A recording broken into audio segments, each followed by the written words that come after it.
BNP বা 12 দলীয় জোট এরা কি সাংগঠনিকভাবে এত শক্তিশালী যে এই স্থানীয় পর্যায়ে যে চাঁদার কথা তুষার কিছুটা বললেন, আমি কিছুটা জেনেছি, এইটা কি আসলে ঠিক? মানে তাদের কি উপরে কি কোনো কন্ট্রোল আছে আপনাদের কারো?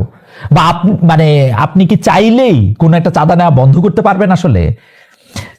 না, দেখুন এখানে যে ব্যাপারটা ঘটেছে সেটা হলো যে চাঁদার ব্যাপারটা এটা খুব মুখরোচক এবং খুব মানে খুব বেশি বলা হচ্ছে আর কি। যতটা চাঁদা নেওয়া হচ্ছে তার থেকে বেশি চাঁদাবাজ হিসেবে বিএনপিকে চিহ্নিত করার জন্য একটা চক্রান্ত চলছে, অথবা মনে করেন 5 টাকা চাঁদা নেওয়া হচ্ছে, 50 টাকা, 50 টাকা বলা হচ্ছে, এরকম কি? এটা 5 টাকা 50 টাকা এগুলো টেম্পো স্ট্যান্ডের চাঁদাবাজি। আসলে টেম্পো স্ট্যান্ডের ব্যাপারে আমি কথাই বলতে চাই না, কিন্তু যেটা হচ্ছে যে তুষার যে প্রসঙ্গটা তুললেন যে আমাদের স্থানীয় পর্যায়ে অনেক কাজ থাকে আসলে, মানে এটা রাস্তা করা, আপনি আমাদের চেয়ে অনেক বেশি ভালো জানেন।